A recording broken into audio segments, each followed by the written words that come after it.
Lost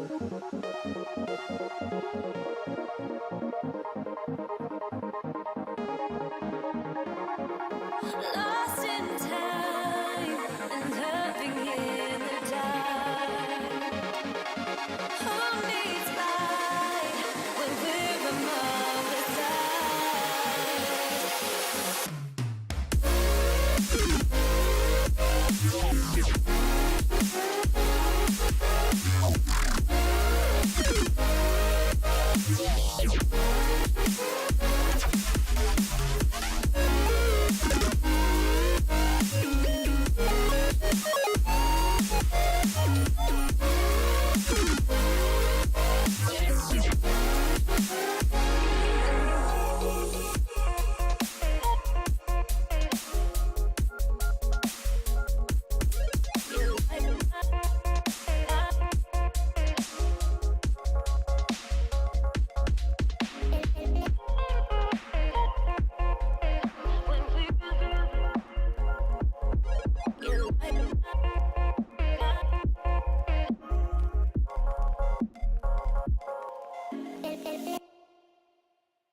Hello everyone, and welcome to the Random Championship Series Open Division ARAM tournament for today, Friday, October 30th. My name is Streepole, casting alongside Earthkey. How are you doing tonight, Earthkey? I'm doing so much better now that we've gotten into Champ Select and I can see a Poppy has already been picked in the first game. That is absolutely the best way to start off this tournament. Yeah, that is exactly where my eyes went as well. I love Poppy. She's one of those champions. You don't get to see her that much, but when you do, usually some fun things happen, especially on a map where the walls are extremely closed in like that. Gonna be slamming at least somebody into a wall, so very excited about that. Like I said, we are in our Open Division ARAM tournament, and right now on the blue side, we have Team Trendy Champs only, so that's why they got the Poppy. And on the red side, we've got Monica's, who a couple weeks were actually called the NA Wildcards and won our previous ARAM tournament. So a previous winner of the tournament here, rechanging their name, coming back under a new banner. They're now called Monica's. So not a bad name, I don't mind it. No, they've got a pretty solid team here. They're going to have to wait a little bit to get things started, but a Soraka right off the bat, not bad. I always hate going up against Sorakas because just heal spam day in and day out. And on top of that, once the level 6 comes around, you've got a Leona and a Vi on top of that. That's crazy. Yeah, they have some great engage and some great poke as well. They got the Caitlyn early, like you said, the Soraka can do some good poking, plus the sustain is so helpful. They don't have the same luxury on the blue side. On trendy champs only, they don't have that sustain champion, that heal ability to keep their team healthy. They're going to have to rely on some life steal maybe from Darius or Ash or those health relics and things like that. But other than that, gonna have to just rely on pure damage. They have some decent engage though as well, of course, with the Ash arrow. You got that Poppy slam into the wall. Darius can use the snowball to jump into people and whatnot, and then of course Nocturne with that ultimate can pretty much catch up to anybody. So both these teams have good kind of wombo combos into their team fights. It's gonna be really interesting to see how the early game plays out because it's reasonably even on either side, except of course for the one difference, like we just said, the sustain. Yeah. And I like how we're not seeing any of the ridiculously strong ARAM champions like Kog'Maw or I don't play enough ARAM, to be honest, so I'm going to go out on a limb here, and I know people are going to tear me apart, but I still think AP Ezreal is an absolute monster on this map. Oh, absolutely. When the fact that you can just keep his, of course, the Q kind of cool, lets the cooldown of his ultimate go down even further every time he hits that, and then the AP scaling of his ultimate is huge, and we keep talking about such a small map, you can pretty much hit everybody on the entire team with pretty much every ultimate from Ezreal. It does so much damage, so you can just keep spamming that over and over and over again, slowly whittle them down, and that's where things like that Soraka with that heal kind of really help you out with that team there. And as you can see, Soraka has actually taken the heal summoner spell because she's going to be giving up so much of her own health to heal her team. Oh, that's too much. That's too much sustain, dude. That's so overkill. Heals on heals on heals. She's got, what, 2 moves that heal her already, and now she's adding a third to that? But she's going to be taking so much HP away from herself there. I don't mind that heal at all, actually. I'm a decent fan of it. Now, Caitlyn taking the barrier. Of course, usually you see AD carries taking the heal in bot lane on Summoner's Rift and things like that, but I'd like the barrier, actually, for an ARAM map like this because it will help you. We saw before she actually was hovering over the cleanse, potentially taking that for maybe the Ash Arrow, Poppy Stun, and of course the Fear, maybe of course the ult as well, coming from Cassiopeia. But the barrier, I feel like, is going to allow her to survive that initial burst if she does get caught out. For example, let's say Darius pulls her, that barrier might give her the time to actually get that net off and get her away from that fight. It is interesting seeing her choose the barrier over the cleanse. I think cleanse might be a bit better here, but I mean, to each their own, really. And speaking of to each their own, I'm surprised to see the Leona running exhaust rather than a snowball herself. Really going for that hardcore support right here in the ARAM.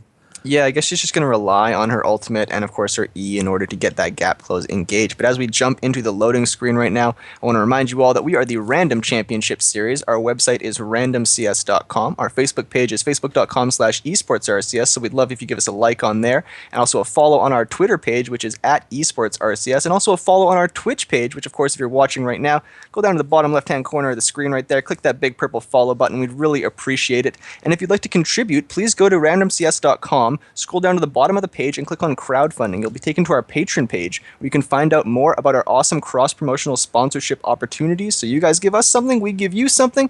Everybody wins, everybody grows hand in hand, walking towards prosperity.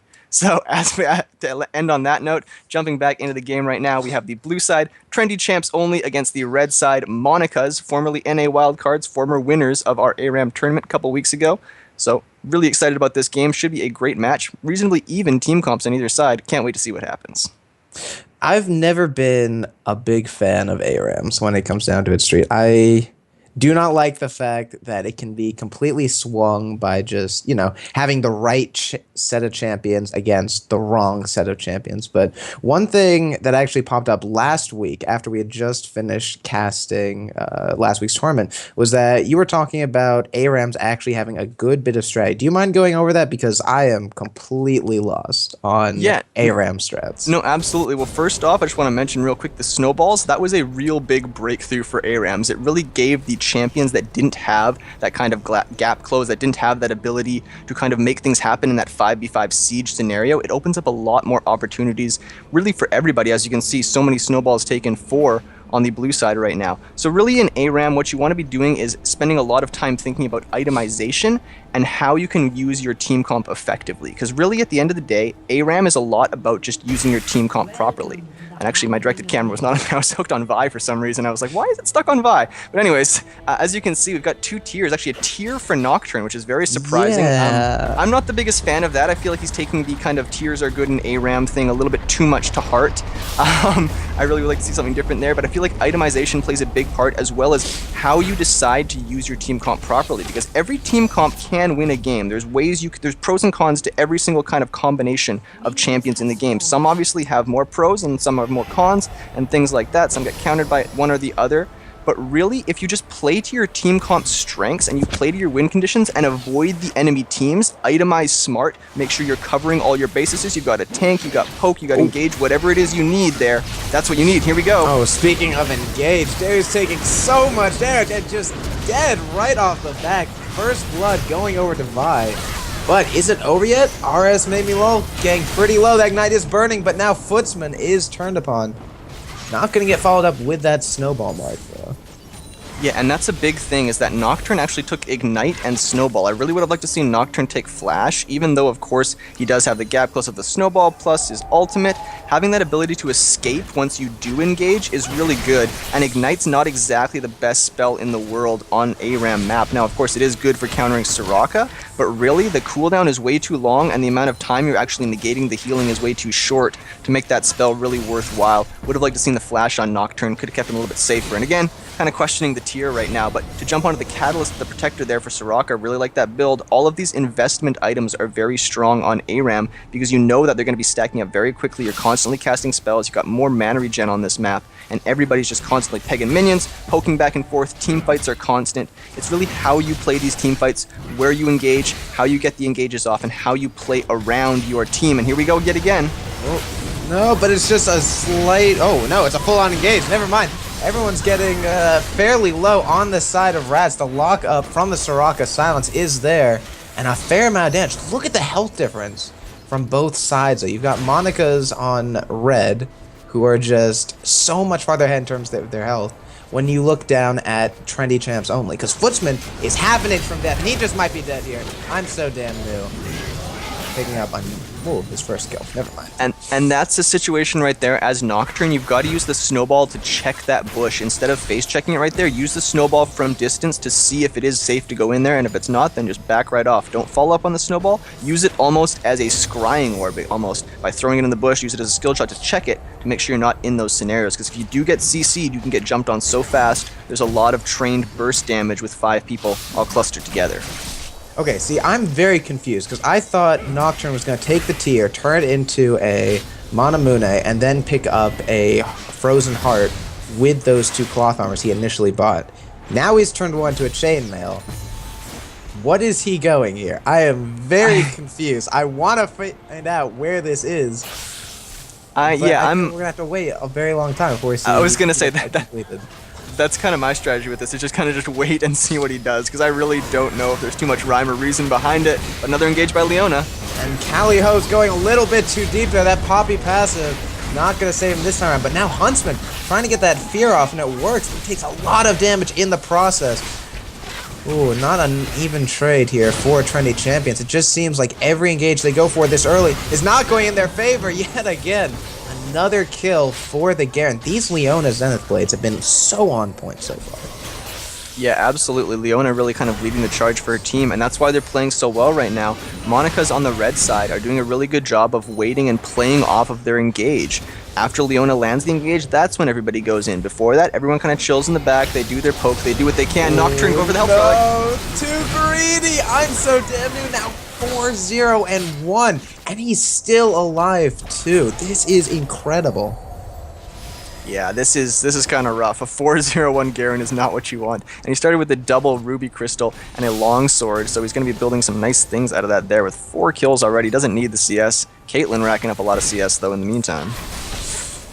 She's picking it up slowly. Got a bit of an advantage over that rat over on the Ashe for the side of trendy champs. Not too big of a difference, but it's still something, and those 4 assists also add up on top of that. Yeah, and this is really the point of the game where trendy champs only on the blue side need to just relax. They've gotten engaged on a bunch of times. It's 5-0 right now. They don't need these fights. There it is, but it's happening anyway. Leona going quite deep. They're taking a couple tower shots. She is going to go down to Footman, but I'm so damn new, making sure he takes down one before Callie-Ho gets some revenge, picking up the killing spree there. So far, it is only 2-1, and with that snowball missing from Rat Fetus, they are not going to get any more yet. And there's the pickaxe from Nocturne. He is going to the Manamune. It's just kind of taking a weird winding path as we're getting there. But we're getting there. We're getting there. It's all good. I don't trust it, though. I don't trust it. I thought he was going for the Frozen Heart too, and then bam, chainmail. So that's probably going to be something weird like a Tiamat. There's the Nocturne ult as well. So I don't know what Footsman's doing today. Yeah, who knows at this point. We'll see what he does. Once I say it's the waiting game, we'll just wait and see what he does build. It's hard to speculate right now, but this is a good point, as we saw, of course, and we mentioned in a lot of ARAM games, when you do die, you are able to go back and spend some money, so you come back with more items than the opponent that has just killed you. So even though, of course, Monica's are ahead right now, there's several members of their team that have not been able to go back and buy, and are much weaker than the opposing members on trendy champs only. That said, Garen as well as Leona have died, been able to go back and buy, and they were two of the most fed players on their team. So an Aegis of the Legion and a Black Cleaver picked up. Those are nice little power spikes right there for the red side in the Monicas. That's huge. The Black Cleaver on Garen, hitting everyone who's close to him, is going to work wonders. Even though Boom Hunter F has not picked up anything yet on that Caitlyn, having that extra armor shred is going to help him out plenty. Ooh, is there going to be a follow-up? Marks have landed, and there's the Zenith Blade onto Footsman, apprehended right into tower range, but it's not going to stop him. Boom Hunter picking up the first kill, and there's the Poppy ult, preventing any more damage from coming out after ulting that Soraka. However, Callie-Ho's, the ult has run out, but it's actually going to be Namaste on that Cassie that's going to go down first. Ratfee is getting a bit of revenge there. Can he get the dunks? Oh, only one more, and Callie-Ho's the last survivor, forced to flash out. Not going to get taken down by that Caitlyn ult, but pretty damn close. Yeah, so another engage, another one team fight by the Monicas there. Now they have the wave and possibly the damage to take out this turret. Some good zoning poke there from Boom Hunter, but they're going to try and grab that turret before it goes, but they should not be able to take it down.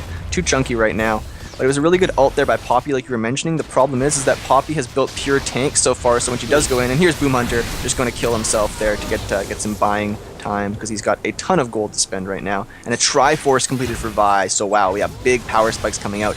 I really want to see Soraka die soon, actually, because she can definitely purchase her Rod of Ages, and you want to get that thing stacking as soon as possible. I thought she would actually have died there too. She's got to pull out that Rod of Ages soon enough, otherwise it's just going to take too long to stack up. And it's not going to be worthless, but you're definitely missing out on a lot more power that you could have picked up earlier. So I'm a bit surprised there, but I mean, it'll happen when it happens. Although she just keeps healing up so much thanks to that Q of hers. Yeah, she's doing a great job of hitting it.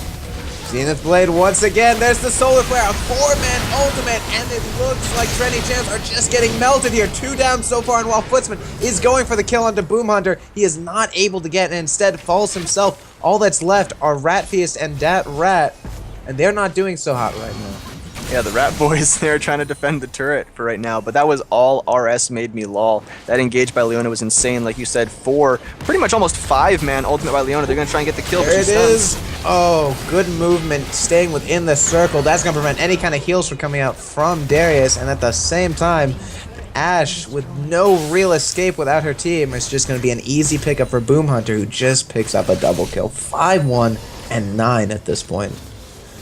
Yeah, and Caitlyn making her way to her Infinity Edge, as she of course picked up that BF sword as well as the pickaxe, trying to get some poke down. So she doesn't have that much lifesteal. She's got the double Dorans, but of course she has that Soraka to keep her topped off, so that can definitely work out and allow her to go for more damage in that Infinity Edge first item right there, and definitely a little bit further along than Ashe is right now. Ashe going for the Bloodthirster instead.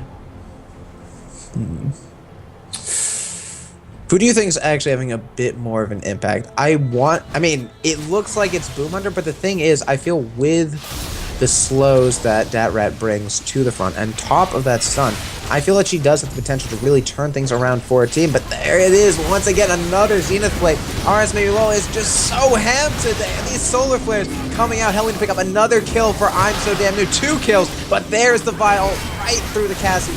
But that's not going to pick up the kill. Not yet. Callie-Ho so low. That passive not going to save him this time around. Meanwhile, no mistake, going to get taken out by one Piltover Peacemaker. That rat is the only one left alive, and those volleys, they're trying, but while they do slow, they just don't do the damage. Yeah, definitely not. And RS Made Me Lol has been getting those engages as we see right now. There it is again, the Zenith Blade. Once more, Boom Hunter showing who's best. No more new kills, though. But you do have two very low members on either side. The mark is there. There goes Rat Fetus. The flash is going to keep I'm So Damn New safe, though. Can they pick up Rat Fetus as well? There's the jump and the spin. 2 kills so far. I'm So Damn New is so low. He's going to dodge the snowball. He's not going to get taken out as Caliho runs out, and a double kill for General Franco, as not only do they pick up the tower, but the inhibitor as well. And at 11 minutes in, I feel like the inhibitor is just setting up for a very early GG. Yeah, definitely, and they're going to keep pushing right here because I'm pretty sure a lot of them want to die. They're extremely rich right now. Soraka still hasn't died.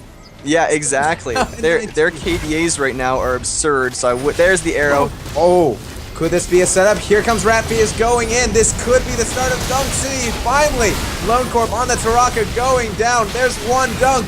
Not going to pick up the reset, though, but I'm So Damn New. He's looking to pick up one more before he goes down. That's not going to happen. Meanwhile, Footsman able to pick up the kill onto Boom Hunter before losing himself. And an ace, a very clean ace coming out for Trendy Champs. Yeah, absolutely. The problem is they can't really do anything with it. They're going to be forced to try and clear these super minions, collect as many health relics as they can before Monica's on the red side respawn. But after killing them right there, all you're doing is killing them to make them stronger. They're kind of they're getting closer to their final form right now. Each time they die, they come back with more power spikes. The Infinity Edge, the Zeal, the Triforce. Now Vi's going into tankiness after the Triforce is going to do damage and be able to survive damage. It's a really deadly combo, and I'm really worried right now for Trendy Champs. There's the mark! Footsman taken down by the 1-2 punch from General Franco. Is there going to be any more of a follow-up? There's the Solar Flare. Only slows, though. No stuns. Caliho possibly going down here. That flash isn't going to save his life. Not a chance. General Franco picking up another one. And those volleys, they're doing their job. They're slowing down that front line of Monica's. Excuse me, I was thinking of the old name for a brief second, like, nope, that is not right anymore. Yeah, these teams keep changing their names on us, making it hard. But we're up to the challenge. We can do it. Yeah, we're sticking with it. So there's a last bit of kind of a defense right here. Cass getting super low. They need to wait for that next minion wave to come in, and then they can really go.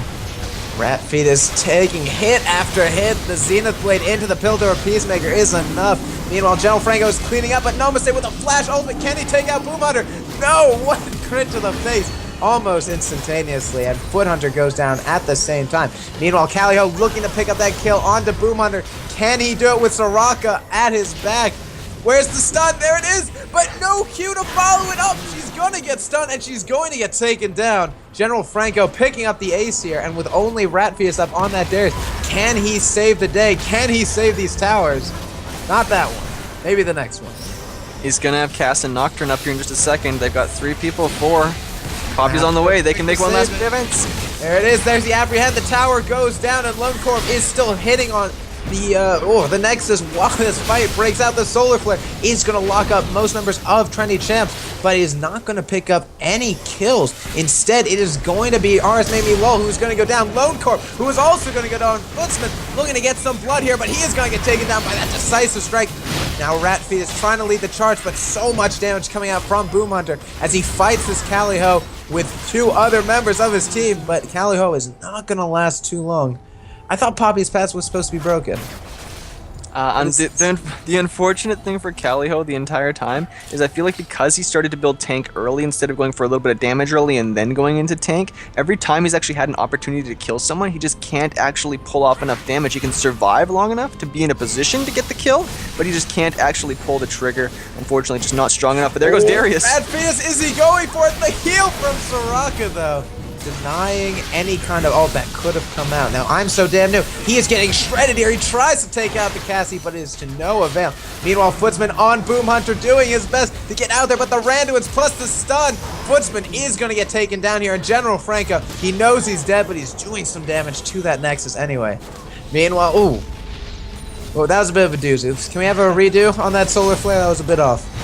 Yeah, I think he was just trying to zone out Ash a bit more, trying to slow him down Oh, so the what? minions could do more damage, but that Oh, Soraka did you damage see is that? huge. It's so big. Meanwhile, I don't know why we're looking at the Nexus. Boom Hunter is getting attacked. Is the Nexus going to go down to Boom Hunter? No, neither. What? Oh my gosh, and there's the dunk from Rat Fetus right onto Lone Core. I'll give you something straight. Even though Trendy Chance are looking very weak early on, they are holding on to this game for dear life.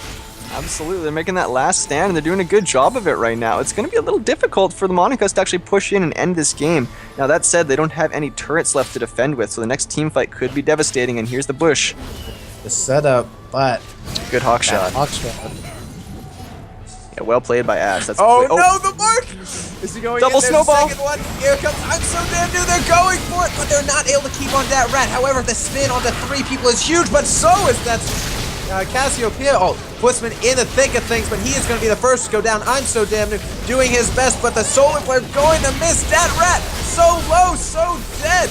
Shortly followed afterwards by General Franco, who is not able to stand up to Caliho for too much longer. Meanwhile, that rat is going in, not able to get the area, not able to get the kill, and instead going down, no mistake, able to pick up Boom Hunter, but just barely. Meanwhile, Caliho being so incredibly alone, so incredibly tantalizing with that low amount of HP. Can they pick him up with Leona? RS maybe low, please! There it is. It's going to be Lone Core picking that up, using that Leona passive to the utmost efficiency. This should be the Nexus, but I don't know. Trendy Champs are doing what they can. No mistakes low, but Footsman is going in. The decisive strike, though, is going to end this one. Yeah, excellently played game there by the Monicas. And MVP, I'd say, goes over to RS, made me lol, and that Leona. So many engages that game, as we mentioned. Kind of whiffed that ultimate at the end there, but not the biggest deal. So many good engages with the Zenith Blade, with the ultimate, hitting so many people in that early phase of this game right now. I really feel like that's what turned this game and allowed the red side and the Monicas to snowball this game to a victory. So really good game from both sides here, and we'll check out a quick bit of game analysis at the end. Of course, you can check out Damage Delta Champions and look at Caitlyn, actually, Boom Hunter F. Even though, of course, Boom Hunter F was just kind of chilling the entire time, getting that poke damage, all that stuff adds up, and that's what I love about Caitlyn, is she's not the most kind of burst-heavy, like, in-your-face carry champion. She's always safe, always able to get down reliable damage, good poke, good disengage, all that kind of stuff, and it pays off there with by far the most damage done to champions, not only on her team, but in the entire game. Can I just say, as a Leona main, I am so proud right now. Even though this is AR, even though this is not actually Summer Turn, that is just the best way to play Leona. Throw out your abilities, just go so ham as soon as you can. And I mean, when it works beautifully. It doesn't work always, otherwise I'd actually be in Diamond by now, but it does work a good amount of the time.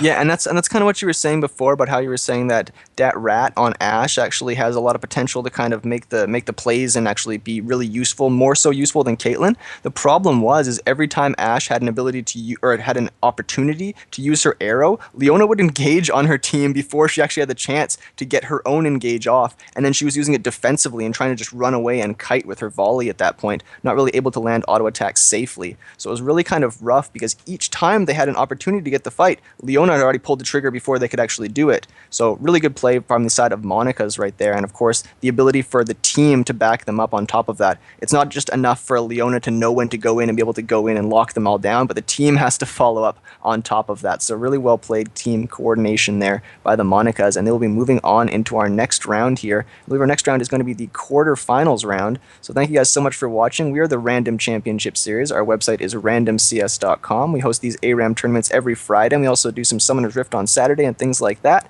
So please check out our website, randomcs.com. If you click the register tab, you'll see all of our upcoming tournaments and things like that. My name is Streeple. You can find me on Twitter at Streeple, and I'm casting alongside the Earth Key. You can find on Twitter at the Earth Key as well. Thank you guys so much for watching and listening. We are once again the Random Championship Series, the RCS, and we'll be right back with our quarterfinal round. Thank you guys for watching. We'll be there. We'll be back soon. See you guys. Jeez. Done.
They travel to freedom,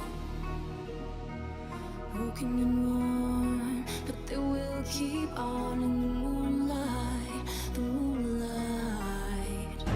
The pressure is on, the cold of the season makes it hard to feel, but they persevere for the end game, the end game. I can only wish that one day we'll find the one to keep. The journey is an endless one to the same love, the same love.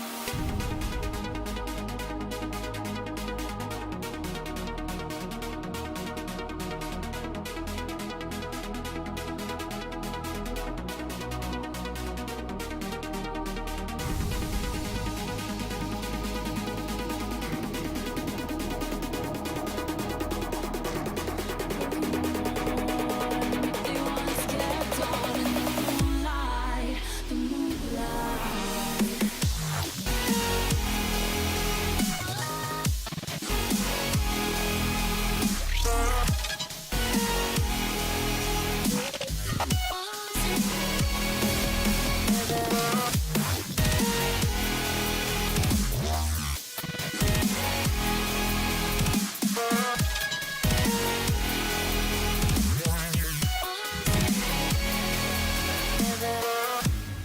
Alone in the dark, they travel to freedom.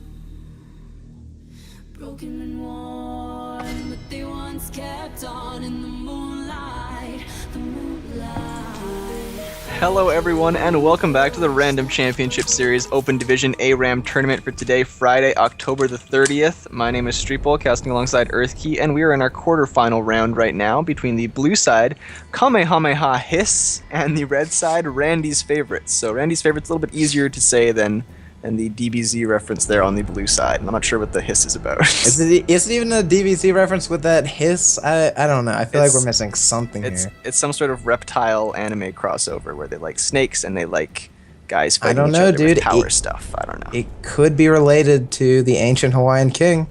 It could be some hey, weird that's- lore thing. You know what? That's actually very plausible. Yeah. So you know what? I'm just gonna step out because I don't know my boundaries here. So I'll focus on what I do know here. Ooh. And we've got some cool things in this game. We've got, of course, the Bard in action as well as the Blitzcrank. We've got a Mordekaiser, lots of fun stuff. It's got Kassadin, the new Kassadin, with his W, I believe, is on shorter cooldown, scaling more better in AP ratios, all that kind of good stuff. I'm very excited for this game. There's lots of kind of cool stuff on either side. I was gonna say, like, the perfect tie-in to respecting boundaries, and you have a Blitzcrank on the side of Kamehameha Hiss. The best champion who does not respect boundaries, other than maybe Tom Kench, who just has to put his tongue everywhere. Yeah, and that Blitzcrank is going to be followed up, of course. You can get those Kennen stuns in, the gold card from TF on top of that. Depending on how close they are to a wall or another ally, they can have that Q from Bard, get the stun off. And it's going to be pretty devastating if they do get the pull-in on someone now. Of course, Elise can repel that, and then they do have the tankiness of Nunu, and maybe Kassadin can jump away once he's at level 6. We'll see how tanky Mordekaiser is, but even if he's jumped in the middle, he can still do damage and stuff once you pull him in. It's going to be MF is definitely going to be the real target because she has no way to escape, super squishy, and if you allow her to get that bullet time off, it is extremely devastating, especially on a skinny map like this. Like we always talk about, bullet time pretty much covers up the entire map. Not really many ways to avoid it other than actually CCing MF when she's doing it. I'm kind of afraid for Randy's Favorites, though. They don't really have any CC, and they don't really have any kind of initiation, save for the Nunu Snowball in and then Ultimate. And I don't really view that as a very strong initiation. Yeah, and that's kind of the thing. They're going to have to rely probably on cocoons and things like that, or maybe who knows, Kassadin jumping in there and then Zonyazing after or something like that, or possibly some sort of snowball action, but really, at the end of the day, they're going to have to really work for picks, playing off of that cocoon from Elise. Everything else is kind of just like you need your enemy to make a mistake.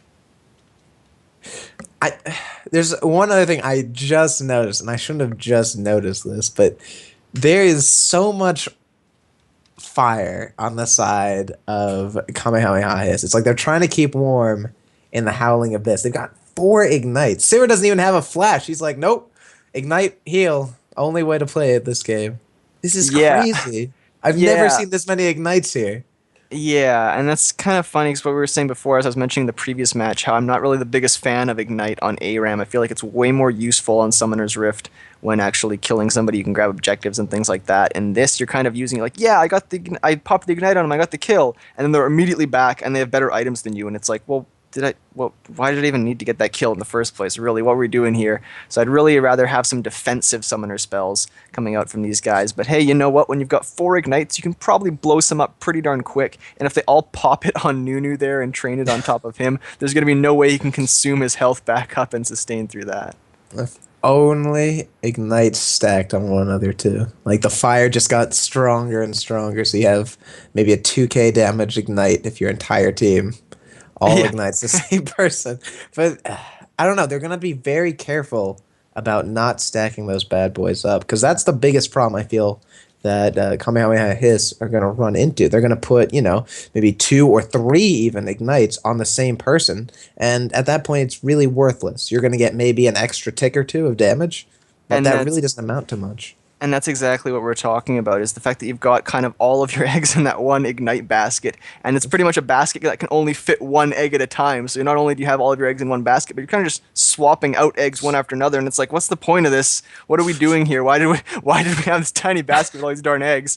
And that's kind of what it's like when you've got 4 ignites, especially with a Sivir with no flash on top of that. If Sivir gets cocooned or CC'd in any way, shape, or form, what's she going to do? Ignite someone? Heal something? But you know what? I do love that's the old, as I call it, the Christmas summoner spells there. That's what I used to take on Fizz way back in the day, before taking Flash on Fizz was actually the right thing to do. Is you take the heal, you take the ignite. Christmas summoner spells, we're in the season. It's snowy on ARAM, so you know what? I like it.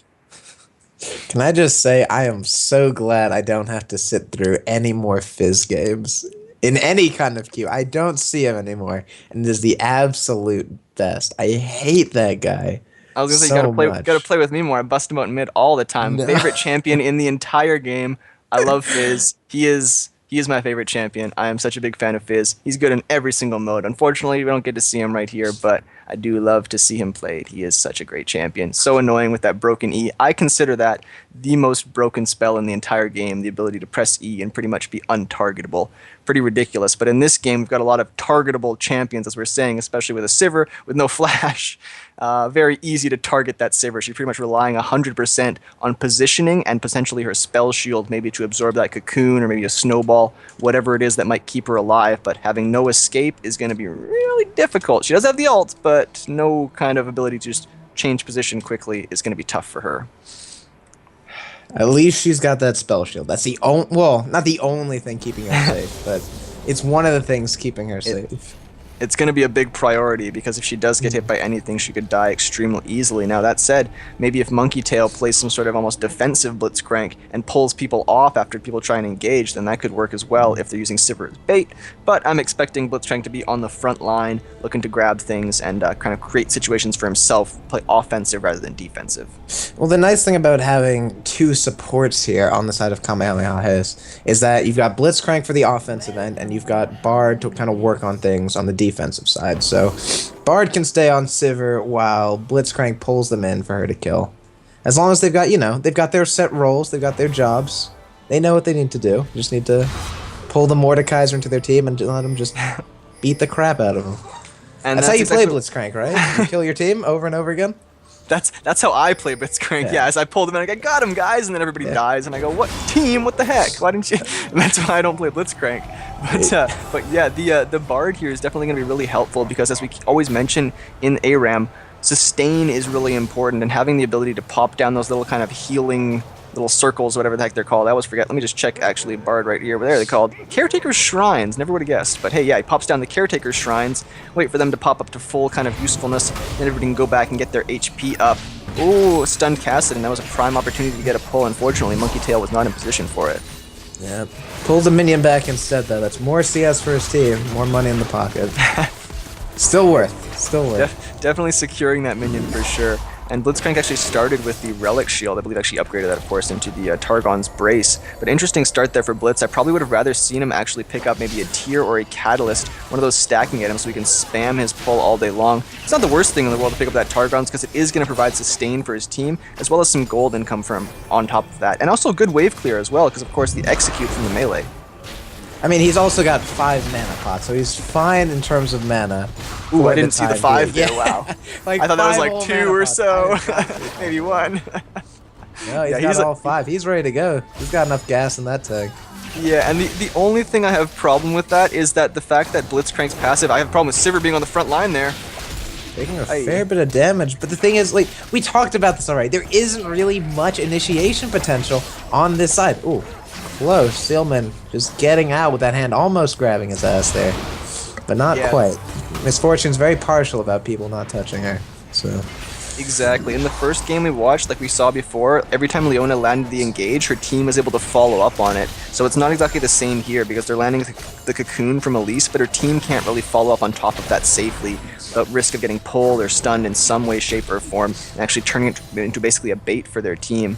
So it's going to be interesting to see how the red side in Randy's favorites plays this game for right now. But once they hit level 6, they should have a pretty decent good wombo combo going on. All their champions scale reasonably well, so it's just a matter of surviving right now and not getting pulled. There it is, the good stun onto Monkey Tail, taking a couple tower shots, getting exhausted so low. The mark is there, and there it is! Kung Fu Teddy Bear is picking up first blood, so close, but now the it keeps going on. Wiz Khalifa so low, going to get hit by yet another mark, sealing the deal. Danny also very low there on that Sivir, but he is not going to get taken down. But so far, a 2-0 start going in favor of Randy's favorites, and here we were talking about how they had no way of initiating. Well, that's the thing, is they basically have to play around the bait, like I was saying. I was like, that's why I don't play Blitzcrank, because my pulls look like that. I get the pull and I'm like, yeah, we got it, and then we end up losing the fight somehow, and it's like, alright, I gotta stop doing this. And it's kind of that weird thing, but one of the things I want to really point out right now is look at all the summoner spells burnt there on the red side for Randy's favorites, and look at all the ignites still chilling there for Kamehameha Hiss. They've used very few of their summoner spells because really the ignites aren't that useful. They're trying to all look for those kind of like last hits. They're like, oh, a guy's low, let me ignite him. But when you're not getting the enemy team low, you're just sitting there not using a summoner spell, where pretty much everybody on the side of Randy's favorites, except for Mordekaiser and Elise, well actually Elise uses your snowball and the summoner spell cooldown is so low that's already back up. But they're still just got so much more use out of their summoner spells for that fight. And as you saw, of course, after MF got pulled in, she flashed and healed to keep herself alive there. Sivir cannot do the same thing if she does get jumped on from the opposite team. No, and she's used her heal as well there, getting out of that last engage alive, but now she's not 6 yet. She does not have any other kind of escape if she gets jumped upon. I still think it's very unlikely that she is going to get locked down for too long, but there it is! She's not able to pull out the spell shield. She gets hit by the stun and just obliterated. I thought she was going to block that, but not this time. Oh, there's a good pull. The Moosinator getting pulled into the tower, picked up instantly, but Wiz Khalifa so low, so dead. The Ignite taking down onto Mordekaiser, and he's going to get taken down by that last tower shot. The Bard ult is coming out. Not going to grab anyone, though.